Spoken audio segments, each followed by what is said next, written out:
Alright guys, so what we have here is a Whirlpool washer, and the problem with this unit, it is stuck in drain. No matter what you do, eventually after 15 minutes it might just pause or stop, but then as soon as you plug it back in or touch the control, it goes directly into drain. So it's not an easy fix because it's very complicated. People are not sure exactly what part is bad, and you don't want to spend a lot of money just to replace the board when we can get this thing fixed for free. All right, so follow along and let's get this thing fixed. I'll be jumping in as I see fit.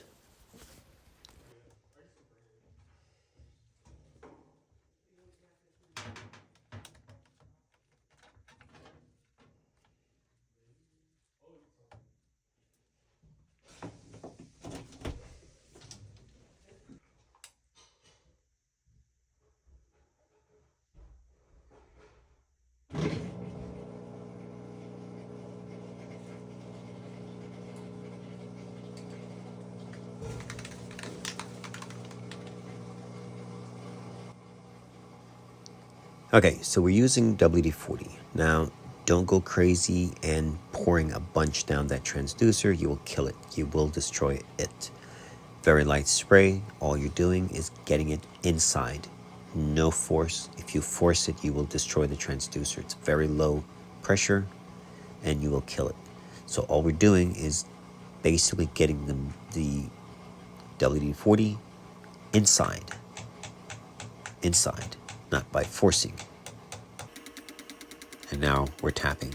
The tapping is about 3 to 4 minutes, very gentle. The amount of tap is like using your finger and flicking it. So don't go crazy, don't break it, just be gentle, use something plastic, not metal, and just be careful. That's the most crucial part. If you can't be careful with it, don't tap it. Otherwise, you might as well just buy a board. Sometimes you want to let it soak. You can spray it and let it soak. And then go back and tap. And then, of course, you're going to be doing the blowing, which is the hose, blowing it into the tub. Tapping is super, super important. You're agitating.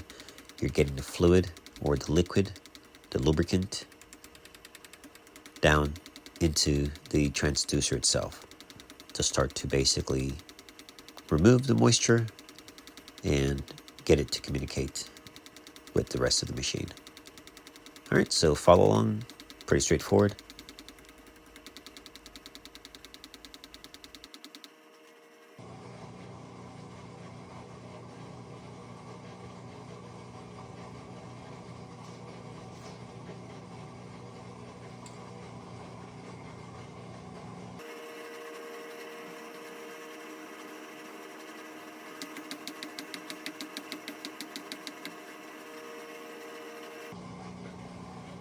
All right, so this part of the repair is probably the most trickiest part.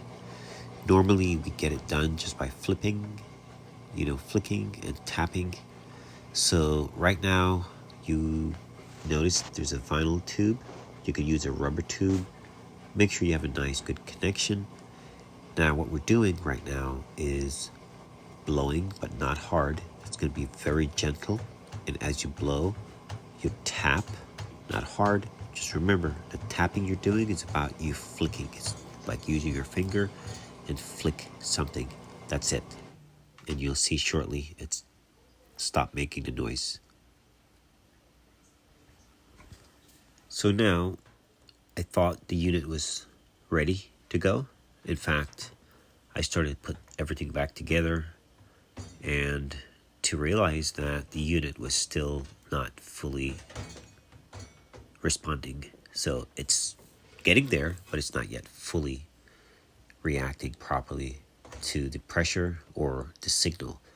So we're going to turn it on or plug it in, and the washer will let water in. And we're going to fast forward this clip just for the speed.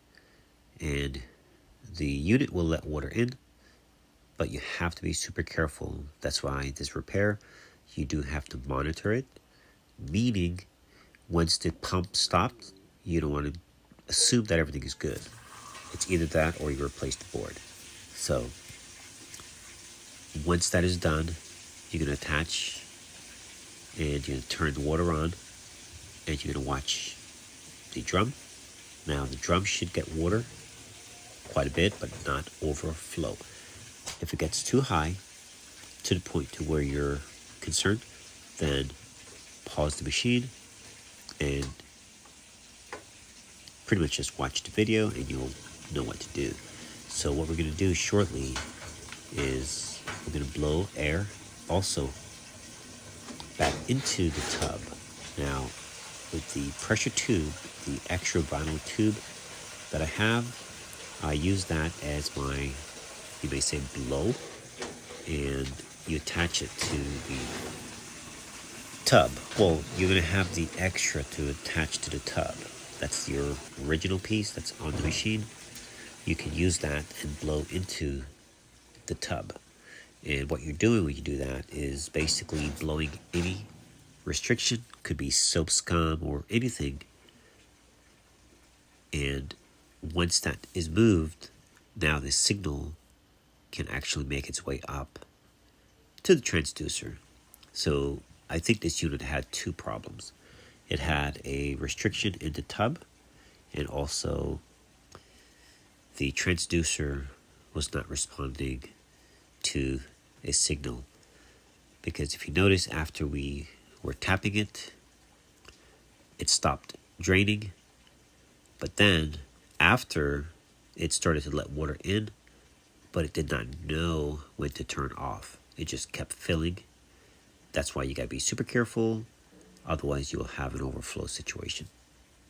Now, once you've done the filling, you want to pause it, and then you want to take your mouth and you're going to blow into that tube.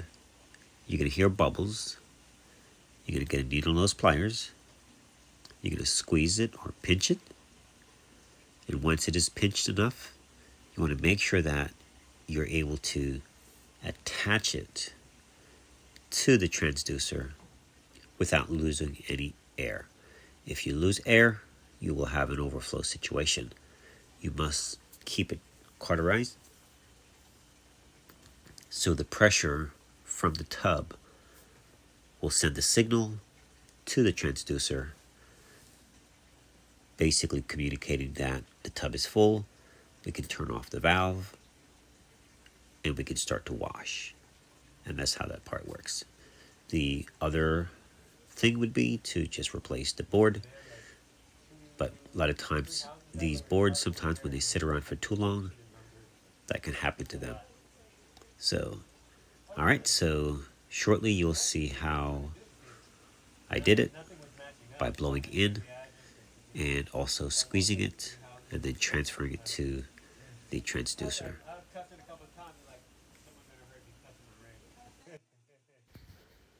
So the washer is still filling, which is very crucial. You have to basically open the lid or have the lid switch bypassed and just stick it in there and leave the lid open. But you can just simply open the lid just to verify how much water is filling in the tub. Now, you don't want to get it past the agitator, which is in the center. You want to monitor it, because if it gets too much water, you can have a problem. But we should be agitating as the water fills up, and we weren't getting any agitation at all. So that's a clear indicator that the transducer, that section on the board, is not fully responding. So we're going to take the cover back off and we have to get back to work.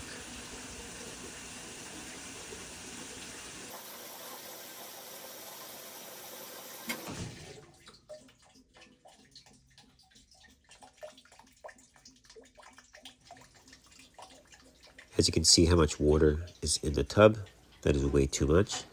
So we're going to take the cover back off the console and take a look. Now, as you press start and you keep pausing it and it's not washing, clear indicator that something is still wrong. So we're going to open her up and you'll see exactly how we got it going. Also, guys, keep in mind that this machine, as you're working on it, you do not want to unplug it. You do not want to do anything power-wise. You want it to stay basically in a pause state so that as soon as the issue is resolved, the machine will start to do what it does. So do not unplug it. Don't press power off or cancel, because that totally negates the entire program. You want it to stay in wash, because right now the machine is in wash. It's letting water in. So shortly as the system recognizes that it is in wash, it will start to wash. So right now it's in limbo. It's basically waiting for a signal which is not being sent. So don't turn it off, don't unplug it. This is a live test. So of course don't get any water in the board and just be careful.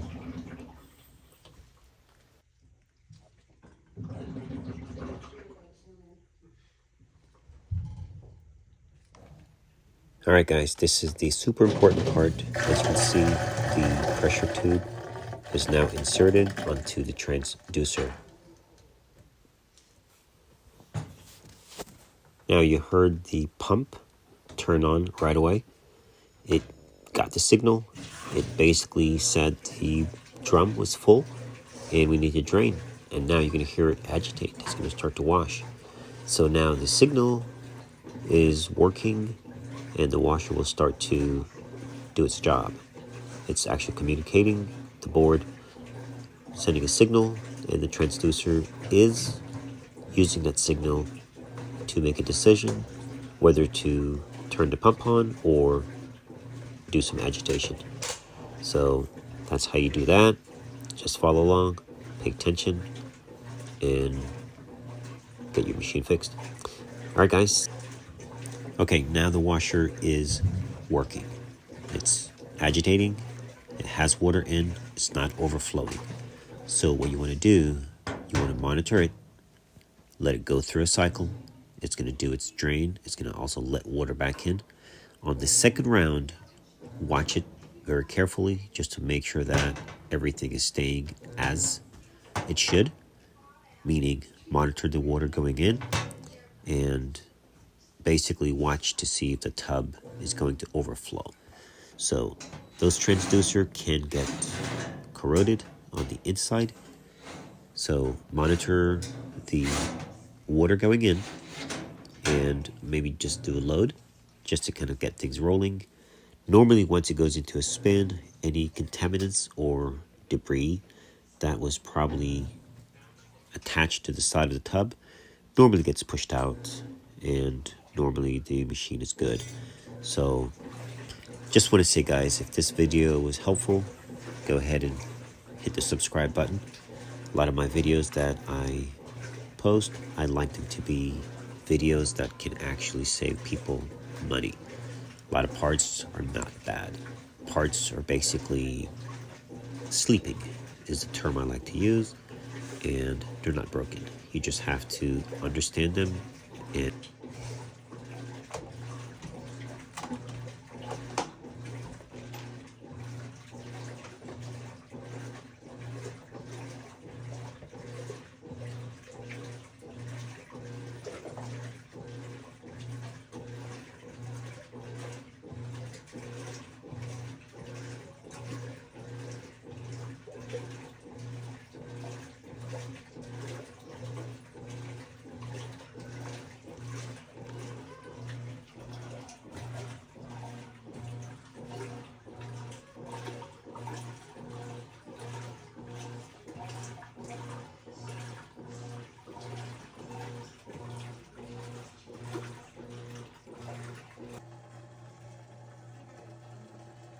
yeah, she just